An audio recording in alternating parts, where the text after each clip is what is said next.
ಮಾಂತೇಶ್ ಬೆಳಗಿ ಸಾಹೇಬರು ನನಗೆ ಕೊಡ್ತೆ ಸರ್ಗೆ ಹೊಸ ಸರ್ಗೆ ನಾವೆಲ್ಲ ಕಲಿಸಿದ ಗುರುಗಳು ಮತ್ತು ನನ್ನ ಗುರು ಚಿಕ್ಕನೂರು ಸರ್ಗೆ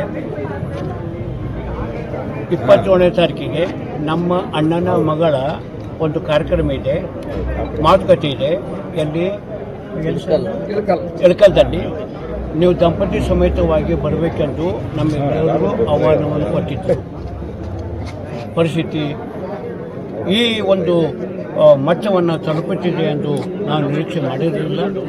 ಆದ್ದರಿಂದ ದೇವರು ನಮ್ಮ ಸಾಹೇಬರಿಗೆ ಒಂದು ಶಾಂತಿಯನ್ನು ಕೋರಿದೆಂದು ನಮ್ಮೆಲ್ಲರ ಪರವಾಗಿ ಬೇಡಿಕೊಳ್ತೇನೆ. ಇನ್ನೊಂದು ಇದಕ್ಕಿಂತ ಮುಖ್ಯ, ರಾಮದುರ್ಗದಲ್ಲಿ ಸರ್ ಯಾವಾಗ ಮಾಂತೇಶ್ ಬೆಳಗಿ ಅವರು ಇಲ್ಲಿ ಬರ್ತಿದ್ರು ಆವಾಗ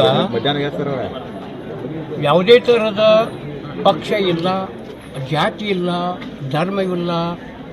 ಅನೇಕ ಮುಸ್ಲಿಂ ಹುಡುಗರು ಬಂದು ಮಾಂತೇಶ್ ಬೆಳಗಿ ಅವ್ರ ಕಡೆಗೆ ತಮ್ಮ ಕಂಪ್ಲೇಂಟನ್ನು ಹೇಳ್ತಿದ್ರು. ಇಮಿಡಿಯೇಟ್ಲಿ ಅವರು ಫೋನ್ ಮಾಡಿ ಸಂಬಂಧಪಟ್ಟ ಅಧಿಕಾರಿಗಳಿಗೆ ಫೋನ್ ಮಾಡ್ತಿದ್ರು. ಸರ್ ನಾನು ಕಣ್ಮುಂದೆ ಆಗಿದೆ, ಇದು ಇಂಥದ್ದು ಹುಡುಗರಿಗೆ ಅನ್ಯಾಯವಾಗ್ತಾ ಇದೆ, ನೀವು ಬಗೆಹರಿಸ್ಬೇಕಂತ. ಅಂದರೆ ಯಾವುದೇ ಜಾತಿ ಅವ್ರ ಕಡೆ ಇರಲಿಲ್ಲ, ಧರ್ಮ ಇರಲಿಲ್ಲ. ಏನಂತಂದರೆ ಏನು ಸಹಬಾಳ್ವೆ ಸಮಪಾಲು ಏನಂತೀವಿ ಸರ್, ಅದು ಅವರಲ್ಲಿ ಇತ್ತು. ಸರ್ ಮಾಂತೇಶ್ ಬೆಳಗಿ ಅವರು ಒಂದು ಹಿಂದಿ ಸಿನಿಮಾ ಇತ್ತು, ಬಹುಶಃ ಸಾತ್ ಹಿಂದೂಸ್ತಾನಿ ಅನ್ನೋದು, ಇನ್ನೊಂದು ಬೇರೆ ಇತ್ತು. 4 ಜನ ಮಕ್ಕಳವ್ರಿಗೆ ಹೀರೋಗೆ ಭಯಂಕರ ಬಡತನ ಸರ್. ಇದೇ ಬಡತನದಿಂದ ಇದೇ ಮನೆಯಲ್ಲಿ ಈಗ ಇದು ಹೊಸ ಮನೆ ಇದೆ ಸರ್.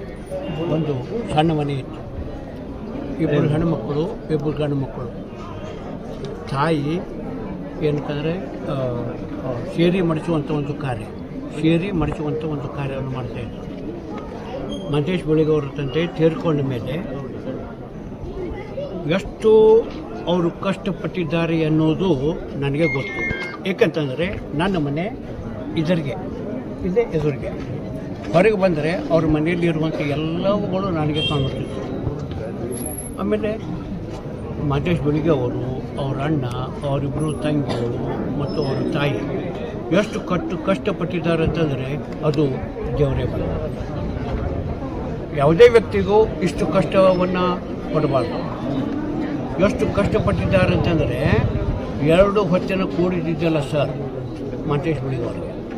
ಆಮೇಲೆ ನಮ್ಮ ರಾಮದುರ್ಗದಲ್ಲಿ ನನಗೆ ಅವನು ತಮ್ಮನೂ ಆಗಬೇಕು, ನಾನು ಅವನಿಗೆ ಗುರುವೂ ಆಗಬೇಕು.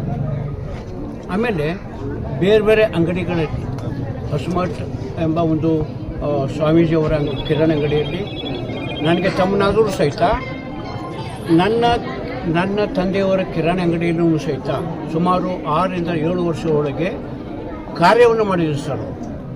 ಆಮೇಲೆ ನಮ್ಮ ಬೆಂಬಳಿಗೆ ಮಹಾವಿದ್ಯಾಲಯದಲ್ಲಿ PU ಪದವಿ ಕೋರ್ಸನ್ನು, ಆಮೇಲೆ BA ಪದವಿಯನ್ನು ನಮ್ಮ ಎಲ್ಲ ಅಧ್ಯಾಪಕರ ಒಂದು ಮಾರ್ಗದರ್ಶನದಲ್ಲಿ ಪದವಿಯನ್ನು ಮುಗಿಸಿದ್ರು.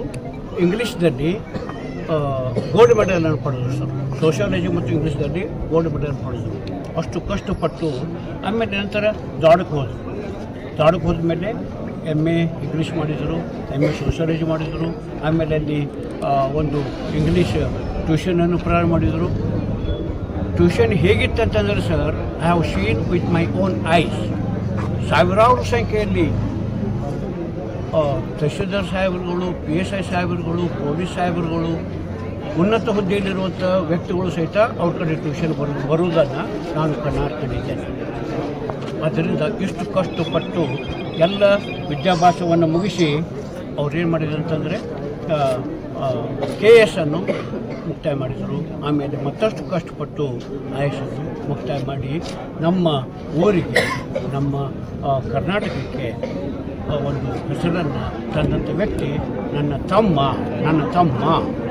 ಅತಿ ಹೆಮ್ಮೆಯಿಂದ ಹೇಳ್ತೀನಿ ಸರ್.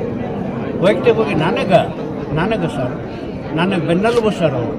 ನನ್ನ ಗಾಡ್ ಫಾದರ್ ಸರ್, ನನಗಿಂತ ಚಿಕ್ಕವನಿದ್ರೂ ಸಹಿತ ನನ್ನ ಗಾಡ್ ಫಾದರ್ ಅಂತ ಮಾಂತೇಶ್ ಬೆಳಗಿ ಅವರು ನನಗೆ ಬೆನ್ನೆಲುಬಾಗಿ ನಿಂತು ಇನ್ನೂವರೆಗೆ ಸಹಾಯವನ್ನು ಮಾಡಿದ್ದಾರೆ. ದುರ್ದೈವಶ ದೇವರು ಅವರನ್ನು ಕಳಿಸ್ಕೊಂಡು